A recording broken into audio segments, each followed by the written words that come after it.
Hello friends, आप सभी का आपके अपने channel learn with engineer Rajneesh Mishra पर फिर से बहुत बहुत स्वागत है। आज हम लोग मनोविज्ञान का 2013 में पूछा गया यूपीटीईटी का प्रश्न पत्र सॉल्व करते हैं। चलिए शुरू करते हैं। पहला प्रश्न देखें, निम्नलिखित में से कौन सा लक्षण किसी मापक उपकरण के लिए सर्वाधिक वांछनीय है? आंसर दीजिए आप लोग। इसका सही आंसर हो जाएगा विश्वसनीयता। विश्वसनीयता किसी मापक उपकरण का सर्वाधिक वांछनीय गुण है। क्यों है? क्योंकि जिस उपकरण का वास्तविक प्रसरण का अनुपात संयोग प्रसरण के अनुपात में जितना ज़्यादा होगा उसकी विश्वसनीयता उतनी ही अधिक होगी। ठीक है, चलिए नेक्स्ट चलते हैं। थर्स्टन तथा लिकर्ट निम्नलिखित में से किसके मापन से संबंधित हैं? आंसर बताइए। इसका सही आंसर हो जाएगा अभिवृत्ति। ठीक है, आगे चलते हैं। उत्सुकता परीक्षण निम्नलिखित में से किसका घटक है?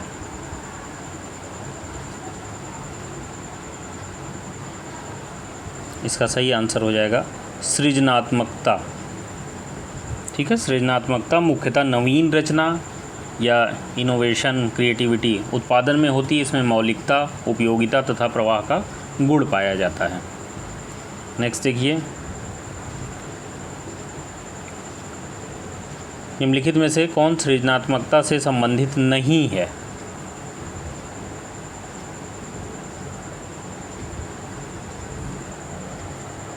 तो इसका सही आंसर हो जाएगा मितव्ययिता। बाकी सारे हैं, है ना। मौलिकता, उपयोगिता, प्रवाह का गुण ये सभी होते हैं, इसलिए मितव्ययिता इसका गलत है और यही सही आंसर हो जाएगा। चलिए आगे चलते हैं। गैगने निम्नलिखित में से किससे संबंधित है? आंसर दीजिए। इसका सही आंसर हो जाएगा अधिगम का श्रेणी क्रम। गैगने ने एक पुस्तक लिखी थी द कंडीशन ऑफ लर्निंग। इसमें सीखने के कुल मूल 8 प्रकार का वर्णन किया गया था, जिनमें सीखने का क्रम श्रृंखलाबद्ध होता है। सबसे ऊपर क्या होता था? समस्या का समाधान, और सबसे नीचे क्या है? सांकेतिक सीखना है। ठीक है, अधिगम का श्रेणी क्रम, ये इनका आंसर हो जाएगा। नेक्स्ट चलते हैं। बुद्धिलब्धि के संबंध में क्या सत्य है? IQ, intelligent quotient. देखिए, फार्मूला अगर हम लोग को मालूम है तो आसानी से इसको सॉल्व कर सकते हैं। फार्मूला हम लोगों ने पढ़ रखा क्या है? IQ इज इक्वल टू क्या होता है? बुद्धिलब्धि बराबर मानसिक आयु, मेंटल एज ऊपर रहेगा। ठीक है, और नीचे है कालानुक्रमिक आयु या वास्तविक आयु। ठीक है, ओरिजिनल एज लिख सकते हैं, इंटू 100, यही होता है। तो इसके हिसाब से देखिए क्या उसने पूछा था, बुद्धिलब्ध और कालानुक्रमिक। तो ये क्या क्या है? ये और ये देखिए व्युत्क्रमानुपाती हो गया, है ना। तो इसमें जो व्युत्क्रमानुपाती होगा वही आंसर हो जाएगा। तो थर्ड ऑप्शन में देखिए लिखा गया है कालानुक्रमिक आयु से व्युत्क्रमानुपाती संबंध होता है। कुल मिला के फार्मूला आपको याद रखना है। कई तरीके से क्वेश्चन पूछा जाता है, कभी कभी न्यूमेरिकल डायरेक्ट दे देता है, उसको भी आप सॉल्व कर सकते हैं। आगे चलते हैं। 16 PF का प्रयोग किसके मापन हेतु किया जाता है? बताइए आप लोग। इसका सही आंसर हो जाता है व्यक्तित्व। 16 PF का प्रयोग व्यक्तित्व मापन हेतु किया जाता है। इस परीक्षण का निर्माण कैटल द्वारा किया गया था। इस परीक्षण के अंतर्गत 17 वर्ष से अधिक आयु वाले व्यक्तियों के 16 शील गुणों को मापा जाता है। आगे चलते हैं। बुद्धि का तरल मोजेक मॉडल किसने दिया था? इसका सही आंसर हो जाता है कैटल। कुछ इसको याद भी कर लीजिए, तरल कैटल इस टाइप से। ठीक है, हमेशा के लिए याद हो जाएगा। आगे चलते हैं। बच्चे के संज्ञानात्मक विकास हेतु उत्तम स्थान क्या है? ऑप्शन देखिए, आंसर बताइए। इसका सबसे ज़्यादा उपयुक्त आंसर चौथा हो जाएगा, विद्यालय एवं कक्षा का वातावरण। क्योंकि बालक के संज्ञानात्मक विकास हेतु ये दोनों उत्तम स्थान हैं, जहां उसे संवेदी सूचनाओं को ग्रहण करके, उनका रूपांतरण करके, उनका विस्तार करके, संग्रहण और उससे फिर से लाभ उठाने के अवसर उपलब्ध होते हैं। आगे चलते हैं। अभिप्रेरणा के स्रोत कौन से हैं? कौन कौन से हैं? देखिए इसका बिल्कुल पहला ही क्रम क्या है, आवश्यकता है। अभिप्रेरणा किसी आवश्यकता से प्रारंभ होती है और उद्देश्य प्राप्ति के बाद समाप्त हो जाती है। तो मुख्य स्रोत क्या हो गया, आवश्यकता हो गया। इसमें चालक, प्रेरक तथा प्रोत्साहन की भी अपनी महत्वपूर्ण भूमिका होती है। आगे चलते हैं। व्यवहार में होने वाले स्थायी परिवर्तन जो अभ्यास के लिए कारण होते हैं उनको क्या कहा जाता है, बताइए आप लोग। इसका सही आंसर हो जाएगा सीखना। ठीक है, व्यवहार में होने वाला वह स्थायी परिवर्तन जो किए गए निरंतर अभ्यास का परिणाम होता है, सीखना कहलाता है। आगे चलते हैं। निम्नलिखित में से कौन सा कारक स्मृति से संबंधित नहीं है, नहीं पे ध्यान देंगे, बताइए आप लोग ऑप्शन से। सभी लोग बता लिए होंगे। देखिए इसका सही आंसर क्या हो जाता है, अनुभूति। पहचान, धारण तथा पुनः स्मरण का सीधा संबंध किससे है, स्मृति से है, मेमोरी से। किंतु अनुभूति किसी विशेष अवस्था में होने वाली क्रिया है। आगे चलते हैं। मैस्लो के अभिप्रेरणा सिद्धांत को क्या कहा जाता है, इसको आवश्यकता का सिद्धांत भी कहते हैं। पहला आंसर इसका सही हो जाएगा। ठीक है, नेक्स्ट। प्रधानाध्यापक या वरिष्ठ शिक्षक के लिए विद्यालय में कौन सी नेतृत्व शैली बेहतर है, बताइए आप लोग। इसका सही आंसर हो जाता है प्रजातांत्रिक नेतृत्व। ठीक है, विद्यालय परिसर में प्रजातांत्रिक नेतृत्व शैली का अनुसरण सर्वाधिक उपयुक्त रहता है। आगे चलते हैं।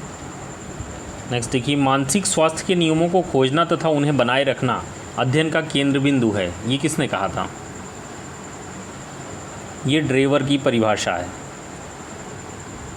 ठीक है, परिभाषाएं कई बार आप देखेंगे तो दिमाग में बैठ जाता है किसने क्या कहा था, ऑप्शन से तुरंत याद आ जाता है।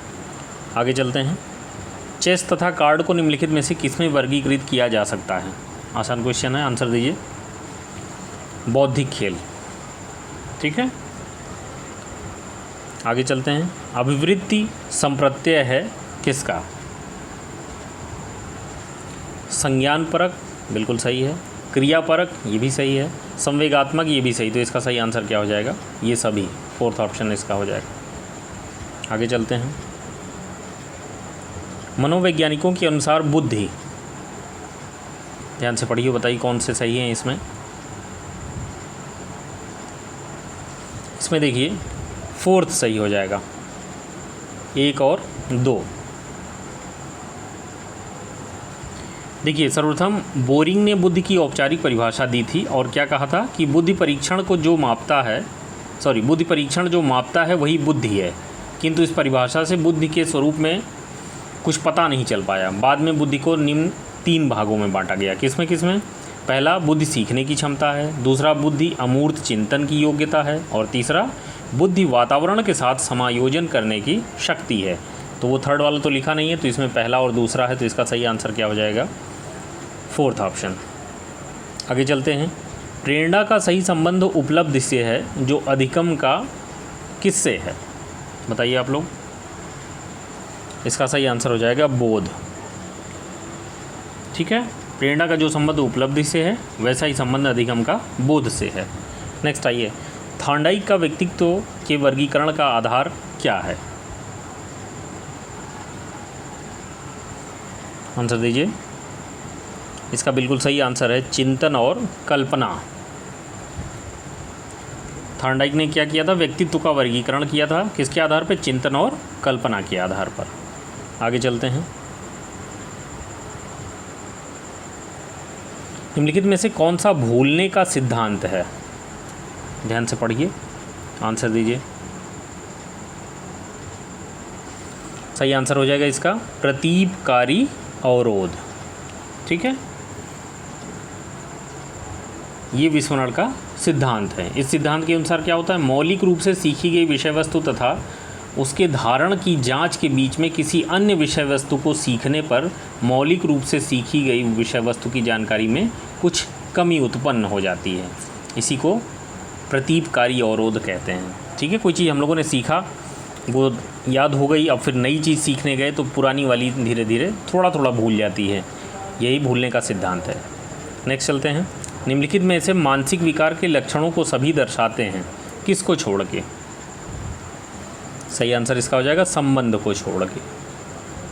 ठीक है, बाकी सभी मानसिक विकार के लक्षण है। भग्नाशा, तनाव, चिंता, ये सभी मानसिक विकार के लक्षण है। नेक्स्ट देखते हैं, विकास के किस काल को अत्यधिक दबाव तथा तनाव का काल कहा गया है? बहुत बार क्वेश्चन ये पूछा गया, रिपीट हुआ है, सभी लोग आंसर दे सकते हैं। इसका सही आंसर हो जाएगा किशोरावस्था, जो 13 वर्ष से 19 वर्ष तक होती है।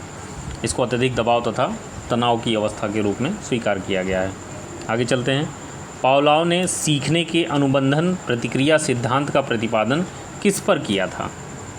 सभी लोग को मालूम होगा किस पे किया था? कुत्ते पे किया था। थर्ड ऑप्शन इसका सही हो जाएगा।